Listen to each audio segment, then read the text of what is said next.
All right, so moving on to the NFL in recent news released by a memo from the NFL.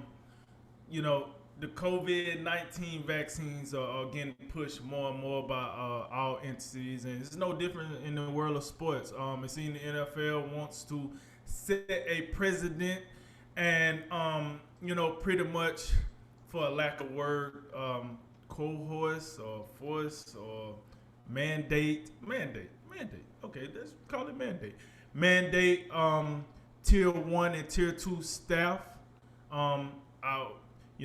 Tier one, just to give you a quick little overview. Tier one that includes players, coaches, trainers, physicians, and necessary personnel who must have direct access to the players. Tier two includes GMs, football operation employees, and other assistant coaches, video personnel, security, and other essential personnel who may not be in close proximity of the players. So with that said, those two tiers, they want them to be mostly vaccine. This doesn't quite sound like a choice anymore. This sounds more like either you're going to do this or you're going to find another place to work. So with that said, Jay, how is this going to work for the NFL and for any other, prominent sports organization that try to use diplomacy as much as they can and making this, this is my choice, this is your choice. How is this mandate going to work? I think that's the point you just brought up about how will this affect other leagues going forward is something we should probably be paying attention to, because as you well know, and what we've seen, lately, particularly you go back to I'm thinking about the sport of college football last year, when you recall the SEC, was like, okay, we're gonna play. Then the ACC, okay, we're playing, and the Big Ten was like, no, we don't want to play, and then the Pac-12 was like, oh, we don't want to play either. We're not doing anything.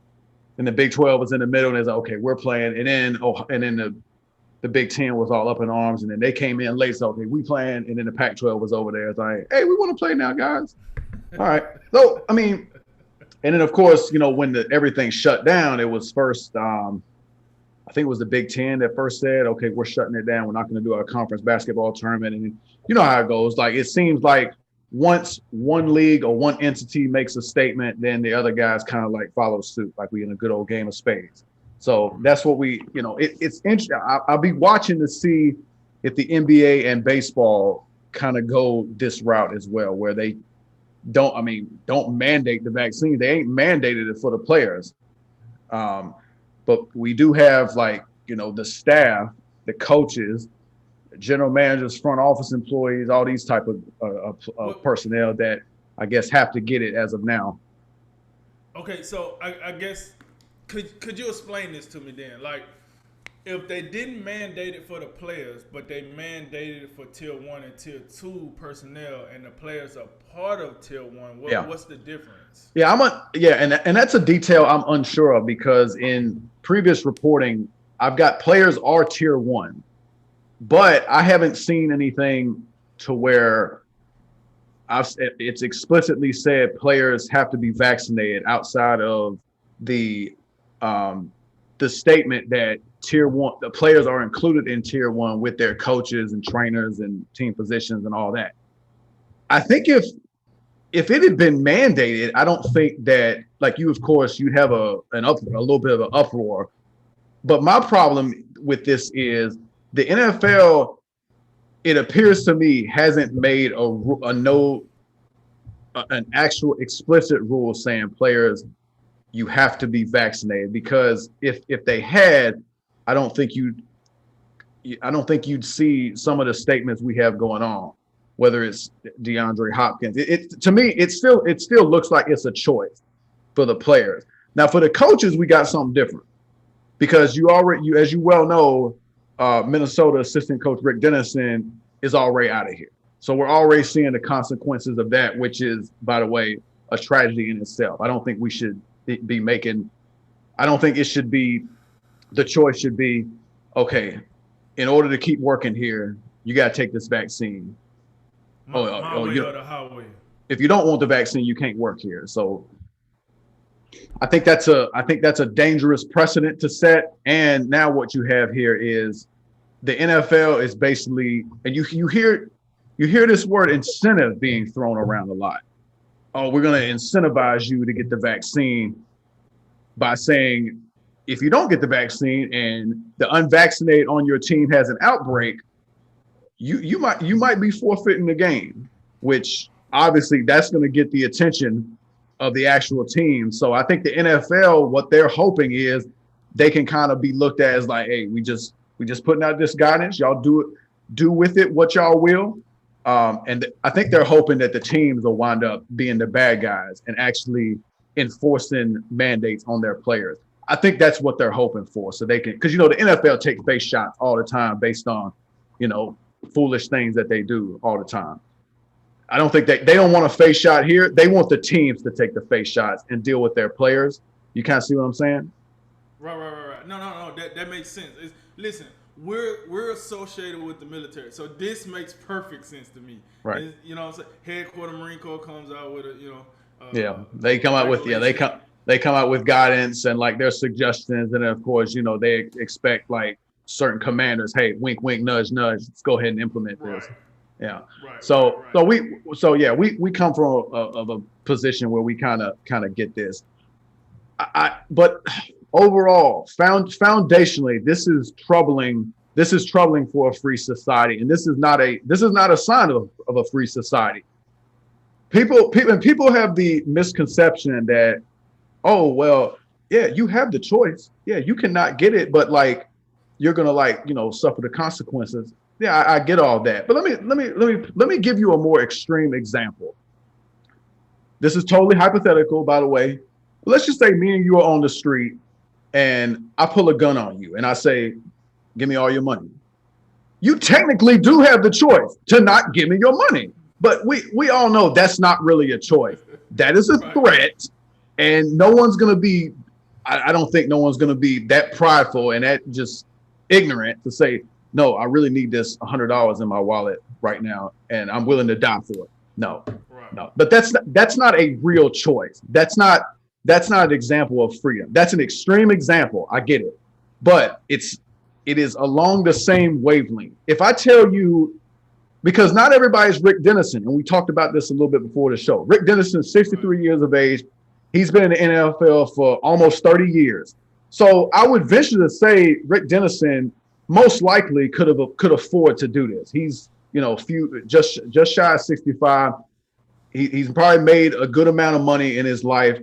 He can probably just go out to pasture and just say, okay, I don't need to work anymore. I'll be fine.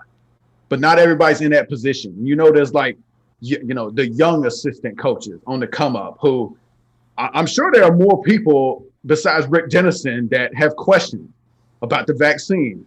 And even though it appears more and more that like questions aren't allowed, but those guys, and like also not only the younger assistant coaches and the younger employees, but the younger players who haven't made a lot of money, those guys, they're not in a position, I don't think, to say, man, I'm not going to take the vaccine, but I need this money because I haven't got my big contract yet, so it's not as cut and dry as saying, okay, you do have a choice. It's not a real choice. And I think Gary Sheffield had a really good tweet about this that I read before the show, saying this isn't a real choice. When you hang someone's livelihood over their heads in terms of like forcing medicine on them, that's not a real choice. And he used the word unconstitutional, which that's a real question to me. I'm unsure about this. Go ahead. I was just gonna say, if you're confused if this is a choice or not, a choice is more like what the NFL did last year, where it was like, hey, if you want to opt out, you can opt out now, and we're gonna pay you a certain percentage of your contract, whatever the case might be, and then you can come back and play the year after. That is a choice, because if I don't play, I still get paid, and they're not taking food off the table, but I can still play if I want to. So that would be a choice, compared to what's going on now, where it doesn't seem like much of a choice. So I just want to throw that out there. And also think about this: the most high profile player I've seen that has said something publicly on the wrong side of this issue is DeAndre Hopkins, who said, "Never thought I would say this." He said this via Twitter, but being in a position to hurt my team because I don't want to partake in the vaccine is making me question my future in NFL. He deleted that tweet, and that's not a small thing either. You think about it, like the fact that we can't have dissenting views on the vaccine because people are just gonna like, jump down our throat and say like, what is wrong with you? Like, what are you anti-vax? What are you anti-science? What are you like? You so people are just like ridiculous with this now. The fact that I don't want the vaccine means I'm gonna contract the virus and I'm just gonna infect everybody. Like it's just everything is hyperbolic now. Everything is. The other thing, a couple other things that I found, and one of them was in this memo. You have it's just vaccinated players. If you test positive, they have their own protocols, and they're not all that stringent. It appears the unvaccinated are going to be subject to everything that they had to do last year in the protocols, whereas 10 days isolation, and then they can come back if they're asymptomatic. But they're still going to be, the unvaccinated will still be wearing masks. They're still going to be social distancing. They're still going to have to do all that stuff, which goes back to my larger point. And I say this half jokingly, but I'm also somewhat serious about this. The terms vaccinated and unvaccinated, they give me cause to pause because there's a segregatory feel to them. You know what I'm saying? We used to segregate in this country based on race. Now we're segregating based on medical choices. I don't think that's something we should be doing. I don't think you should be able to restrict people from basic things in life, like being able to show your face based on a medical choice. I don't think that's quite right. Another thing that the memo said, like, okay, we recognize that there are breakthrough infections. Those cases tend to be mild and people recover from the infection relatively quickly. That's very misleading because it cuts off from that statement right after the fact, which would lead, if you're not paying attention and you're just strictly reading the memo and you're not reading between the lines, well, they didn't expound on that anymore. So does that mean that if I'm unvaccinated and I get coronavirus, that I'm going to have a serious problem? And I'm not, and we understand hundreds of thousands of people in this country have died from coronavirus. We understand that. But they never talk about I would venture to say, millions of people who have contracted the virus and recovered from it. And by the way, have natural immunity through antibodies. That is not, I don't think that's a controversial statement, but we never talk about it. It's just vaccine. So in the end, I think in the bigger context of this, what we're seeing is an attack on the individual, an attack on individual autonomy. As well as I do, is there's other issues, and I don't want to get into them. I don't want to get sucked in the rabbit hole, but there are other issues to where we know damn well that people have self-autonomy in other ways. But now it's interesting because people that are pro-choice in those ways, they ain't pro-choice here. It's like, no, you better take this vaccine. And oh, by the way, the fact that, and I'm telling you, and I know we're on different sides of this, in the fact that you got the vax right now, I don't have the vax. But the crazy thing is, if you've had the vaccine, you should feel pretty comfortable. Like you shouldn't care. Like, oh, I got the vaccine, I'm protected. And everybody who does not have the vaccine at this point, everybody knows about the vaccine. It's not like people out here living under rocks and ain't heard about it, to where, hey man, now, well, how else can we get people vaccinated? Oh, I got a good idea. We can go door to door now. Let's go door to door. I'd like to know how that's working, by the way. I'd like to know. Ain't nobody come and knocked on my door yet, just to be clear about this. But I don't know what else like that the institutions can do to make people want the vaccine, because like the marketing push, I think, is about over. So I would start with like, how about we get full FDA approval? How about we start there? That is my starting point. And you obviously know that the more people push something on me, the more and more I'm likely to dig in just out of stubbornness. And like this is the first time in my line of work that I've had the choice to do something. That's the biggest issue. I think what we're seeing is, and I think we've seen it over the past year in just other things, particularly the lockdowns, which in retrospect, it kind of surprises me that people went along with it for so long. But what the state has learned, and it in some ways now if you're watching what's going on in Los Angeles, they want to bring back mask mandates regardless of vaccine status, which is insane. You're telling me the whole point of getting this vaccine was so we could quote unquote go back to normal. Now what you're saying is now that's only gonna like frighten people more. Like, oh, we got the vaccine, but now I got to wear the mask. So is the mask more effective than the vaccine? No, it's ridiculous. Like the whole thing is ridiculous. I think it's an assault on individual liberty and individual autonomy. That is something we should all be concerned about, not only in the NFL, but in society in general. All right.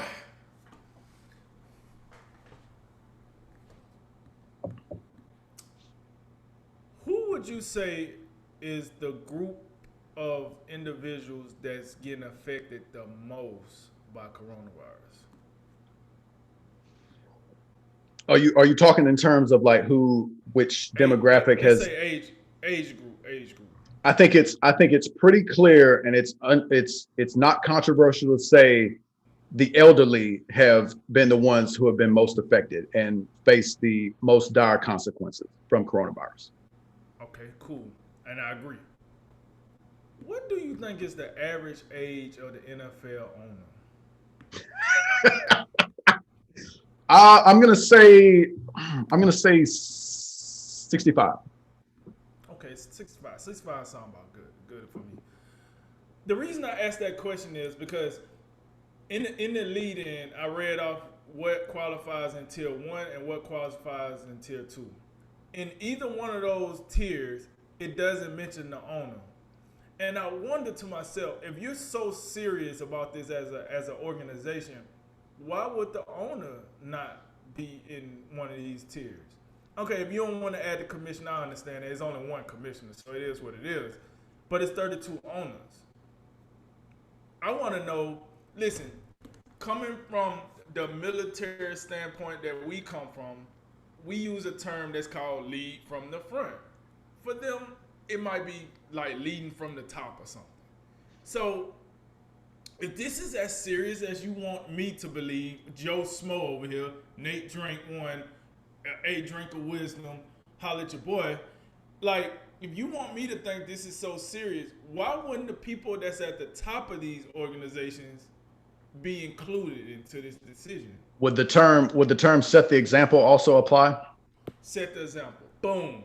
You know what I'm saying? Mic drop. Well, I don't want to really drop the mic, but you get it. Set the example. I like it. Right? I don't understand. You have the age group that's affected the most at the top, and you don't say they fall in the tier. They need to be vaccinated. Why not? I mean, these millionaires. What better example could you prove than having your millionaire, billionaire owners go out, get their vaccination, and say, "Hey, it's okay, fellas. It's okay, staff. You know, the vaccine is not, killing people like the media will want to tell you, or people not dying that don't get the vaccine like the media will tell you." I have a problem with that. That's problem number one. Is I like how everybody else is getting held accountable, but you just gloss over the owners. We didn't worry about them, even though they're closer to elderly than this 21-year-old guy that just got drafted out of college, or this young and up and coming head coach that, he's only 30, 38.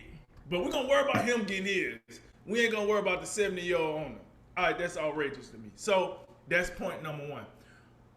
Point number two is, I think throughout all the facts that you laid out, furthermore makes me believe that if we keep down this road, we will have a strike in the NFL. It will be a strike coming. Because you cannot sit here and keep telling people this is the land of the free, democracy. But now all of a sudden, hey, we got this pandemic that came through. Hey, scratch that democracy thing. We're gonna turn this more into a dictatorship. Like, if I'm a young NFL player and I hear that, I'm taking the stance that DeAndre Hopkins is. This is ridiculous. So, I never had to wear a mask for the flu. No one ever asked me if I got vaccinated for the flu. Yep. And I've never taken food off someone else's table because I didn't get the flu. But all of a sudden now, because of this vaccine, because of this pandemic, now I have to tell you my medical information. I have to tell you my medical information. And if I don't tell you my medical information, the guy that's on the team that I don't even know if I'm gonna play could very well not get paid in the whatever week it is of the season because you mandated for me to tell you my medical information, or you mandated for me to put something in my body that's not FDA approved. So, like, what are we saying about the FDA? What is their problem? Why are they moving so slow? How about somebody go holler at them and say, we mandate you to tell us why this is not fully approved yet? And if it's not going to be fully approved, can we find out why? So we can get that information out there to the masses? Yep. So why not apply the pressure to them as well? So I'm telling you right now, as I look at this, I would not be surprised if the players say, bump this. We're willing to fight for what we believe in. And listen, from the way they got it written, I think if the players did that, the coaches would be on the side of the players. I'm just gonna keep it real, because it seems like they're trying to lump them all in together. Now, maybe the GMs and the president of football operations and people like that might be, on towards the other side of the ownership, because that's front office personnel. But I just don't get how the GM, the president of football operations, the people that's in the front office, they have to be vaccinated, but the guy that their office is next to, the owner, don't have to be vaccinated. I just don't get that. That doesn't make sense to me. Hey, Ted Billionaire, don't you worry about it, but we're gonna get this GM that's sitting right next to you. I don't get that. So with that said, like I said, I would not be surprised if this strikes some type of reaction and movement where this turns into like a strike situation. And I'm telling you, and we have a pause in the football season. This is why this is very dangerous, folks. You cannot be doing this. Now, I like the premise that you said that maybe the NFL is just saying, this is how we're looking at this. You tier 1, you should get vaccinated. Tier 2, you do this. And they leave it at that. And then the individual GMs, even though they're included, right? So it's kind of funny. But the individual GMs start applying the pressure down the pipe to the coaches, and then the coaches start trying to apply the pressure down to the players. Like you mentioned, we're used to that just because what we did, what we do for a living, I should say. We're used to that. But if that is not the case, if the NFL is really serious and they're really going to start like firing people or forcing people to resign and canceling games, listen, you can't be playing with people's money, man. You playing with people's money now. Like you can't be doing that. Go ahead. It's the more and more when you juxtapose this to what happened last season, nobody was getting threatened with forfeiting games. You know what I'm saying? The Tennessee Titans acted a plumb fool last year, early on in the season. They had outbreaks. They was screwing with the Steelers were one team that got adversely affected. And the NFL actually had rules in place. Like, you got an outbreak or whatever, you need to be quarantined in isolation. We're not working out all this. And the Titans said, "Oh, okay. Well, we gonna go ahead and just go off site and do workouts and do whatever the hell we want." The NFL didn't do anything about that, did they? But they actually had rules in place. They don't even have a rule right now, as what I can tell in terms of the players. But yet you have all these quote unquote incentives. We incentivizing the vaccine. That's not an incentive, guys. An incentive is the governors in all these different states saying, "Hey guys, take the vaccine and we'll enter you in this $1 million lottery that you probably won't win, but at least you'll have a chance to win." That's an incentive. An incentive is not take this vaccine or lose your job. That is not an incentive. And I'm really getting tired of. It seems like there's a huge grouping of people in this country that think that is an actual incentive and that's a legitimate choice. It is not. And we really have a failure to communicate here in regards to that. And the point you bring out about maybe looking at a strike, as much as I would like be interested in seeing if that happens, I don't know if there's enough. I really don't know if there's enough opposition, because here's the thing. DeAndre Hopkins has a perfectly reasonable position here, and he deleted the tweet. So you can't even have a position, leave it up, but you got to basically backtrack on it, even though I still think he believes what he said, but he's facing so much pressure that that's not even the position you can hold. And if DeAndre Hopkins can't hold that position, what chance does fifth wide receiver on the depth chart have? So and again, it comes back to not everybody's DeAndre Hopkins and has already made their money. I think unless there would have to be a big cohort of like stars that got together and said, "Hey, we out, and we're gonna do something about this." And then they'd have to hopefully have rank and file guys that felt comfortable to follow them and join them. I think what's going to happen is, as it stands right now, I agree with you. A strike might be unlikely if it stands right now. What's going to happen is at some point during the season, some guys are going to lose money for no apparent reason, right? Yeah. And they're going to go to the Players Association and be like, "This is some bull," and which is what Matthew Judon basically said in a tweet. He said, basically, screw the Players Association. And the other thing, Cole Beasley, he was like it was a Darius Butler, Jerry Hughes conversation on Twitter, and then Cole Beasley got into it and basically made the point so obviously the majority of people, the popular position is to get the vaccine. We get all that, and that's fine. But there's still a minority of people who don't want the vaccine for whatever reason. I think there's a multitude of reasons. The FDA approval is one. And then the other thing and it's just natural, we need more time to actually study the effects, because I think based off what I'm hearing, the vaccine efficacy is pretty good. It'll protect you against COVID-19. What I'm interested in knowing, what are the long-term effects of this vaccine? I'd like to know. I'd like to can we study this for a little bit and see what happens? The emergency use authorization, I think that's great, because I think that we have the vaccine and that we actually give people a choice. Hey, we got this out here. It ain't fully approved, but we're doing it under the emergency use authorization. Everybody run and get it if you want to. Me personally, I'm comfortable. We had the early months of the lockdowns to where people are like, "Oh my gosh, what's going to happen? Is it going to be millions of people that die?" As the model said, there was a whole lot of fear. There was a whole lot of fear going on in the country. I'm past that. And I think the majority of people out here is past this. And you should be, especially if you had the vaccine. If you haven't had the vaccine, you should feel comfortable. But what Cole Beasley said was, so what we just saying? Damn the minorities now? Look, for the whole past year, what I've been told is we need to be sensitive and we need to pay attention to the voices that have been marginalized and have been pushed to the fringes of society. We need to be sensitive, we need to be inclusive, and we need to pay attention to those type of things. I guess that only matters when a white police officer kills a person of color.